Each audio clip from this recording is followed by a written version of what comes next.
Good morning. It's July 19th, and I had one of my subscribers watch me heat up a slightly twisted stave with a heat gun and clamp it to a backset jig. And there's a couple of steps. When I heat a stave up, you see guys a lot of times, they clamp the stave down and just bend it and clamp it to their backset jig. I use a heat gun, I soften the fibers, and I clamp from the inners to the outer. After I have I clamp the riser, then I go from the inners to the outers. And with heat, usually 8 minutes, and I'll, for the inner, and I'll clamp it, 8 minutes for the outer, and I'll clamp it.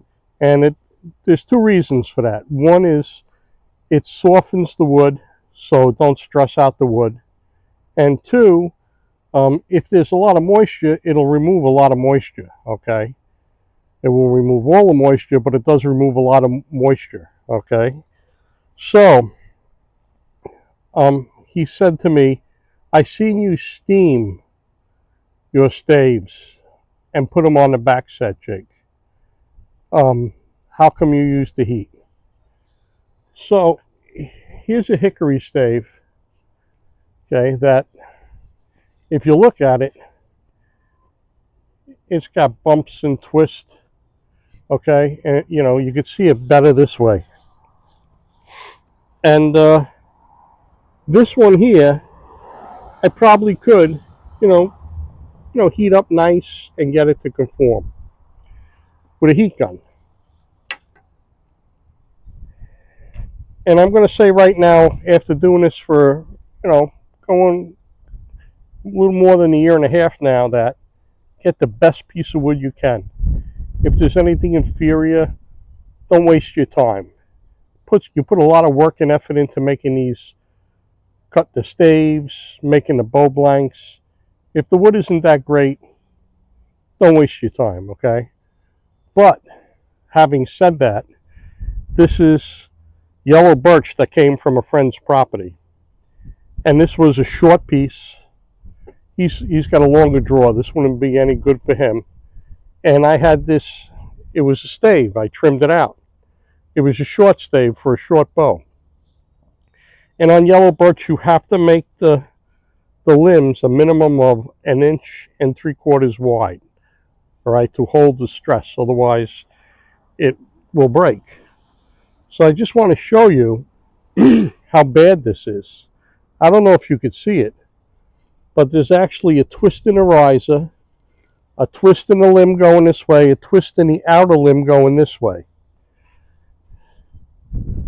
Once again, on this side, we got a twist coming out of the riser down, and it levels off, and we got a little twist going to the opposite direction.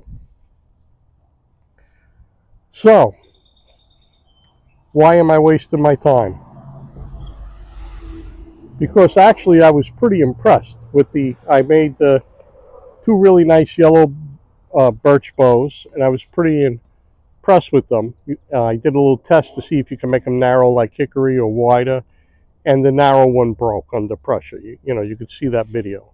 But I made two really nice yellow birch bows, and I couldn't bring myself to put this piece of wood, this was a stave, cut from a log. I couldn't put this in the firewood pile.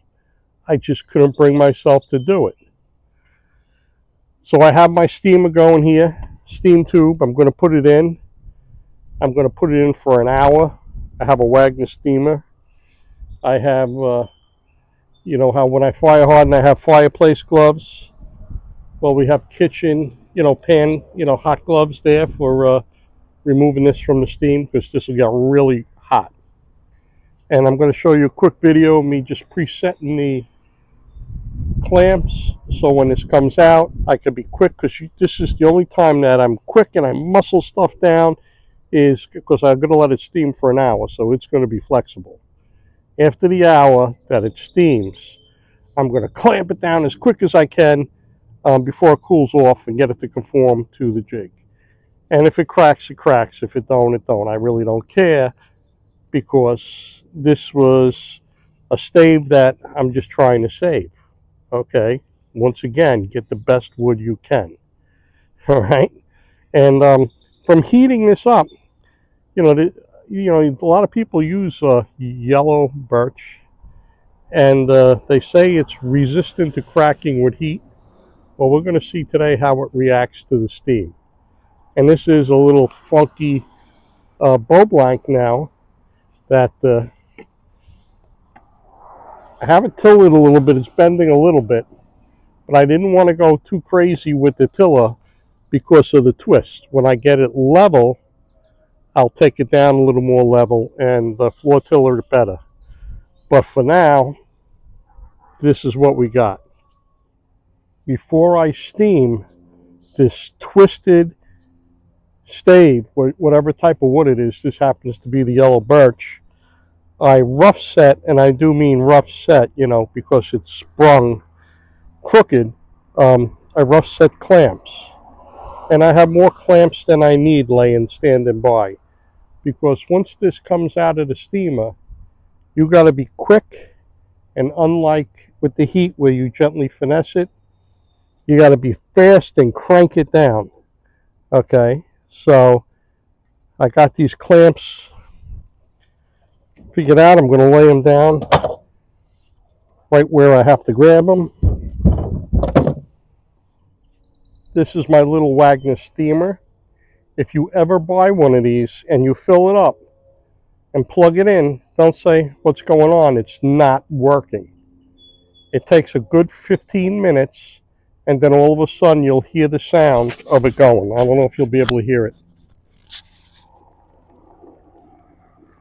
Okay. Then we're going to go to the tube. I have a tube here. This here, the PVC is quite expensive. This is a drain tube that I got for a reasonable price. It's black inside. It has a hole for the water to drip out. And if you come to the end, I have a t-shirt shoved in the end to keep the heat. And you can feel the heat as it builds up down here. I want you to listen. You can hear when it's ready to put the stave in and start the timer. Hear that rumble? Okay. We're going to put the stave in.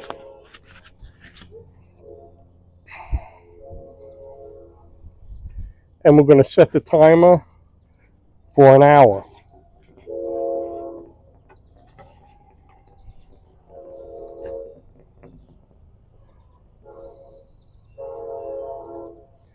Okay, that's it. In an hour from now, we're going to take it out, be quick, put it over there, and get it to shape through the back set jig. Time's up. I'm going to grab the stave out with the pot holders, go over, and clamp it as quickly as I can. And it's going to be a little awkward. You probably won't see it, but that's it.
Well, I was thinking it over, and what I'm going to do is just steam it again.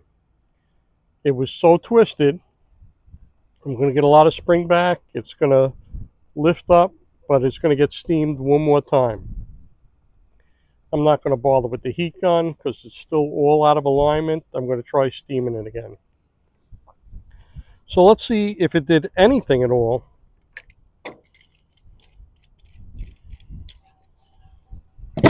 Let me stop here because I'm going to loosen all the clamps up.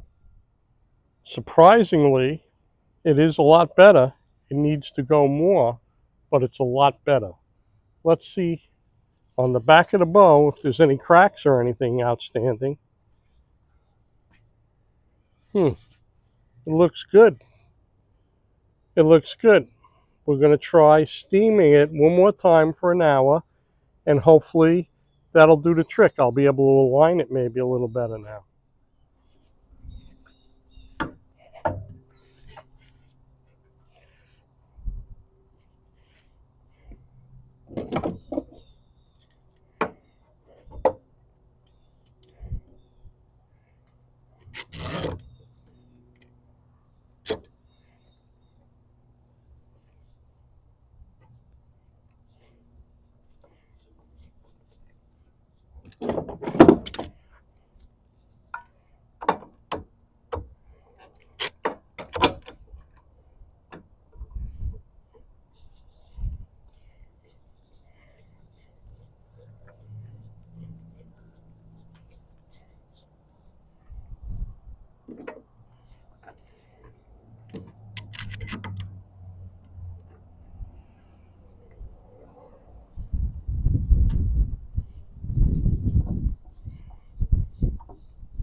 I now have it clamped down, and while it's not perfect, it's adequate enough for me to use the heat gun for the next step.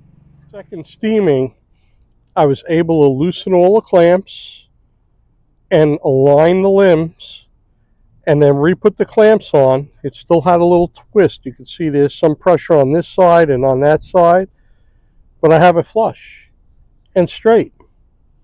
So what I'm going to do is use the heat gun. I'm going to heat the riser and the inner for 8 minutes. Same over here. And then do the outers for 8 minutes. And I'm going to overlap. So that's the plan. And then I'm going to reverse the clamps for fire hardening.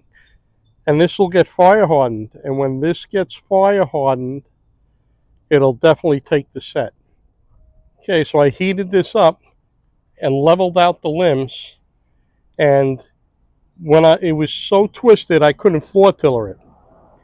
So I'm just letting it cool for a little bit, and then I'm going to remove the clamps, and it could be spring back or a little twisted. It's okay. I got to take some material down before I fire harden it. It's too thick. It's probably like a 70-80 pound bow right now. So I want to get it bending nice, and then I will put it on with these clamps reversed, and the next day that it don't rain or it's not too bad, we're going to fire harden it. Well, I got it bending now. It's floor tillered, good enough for fire hardening, and I'm going to put it on that back set jig and reverse the clamps, and in the next couple of days I'll fire harden it. Have the clamps all reversed, then we're ready to fire harden this the next chance we get. So I'm done for today. Looks good. From this really warped, twisted bow blank, well actually I should say from a twisted stave to a twisted bow blank, it's looking good.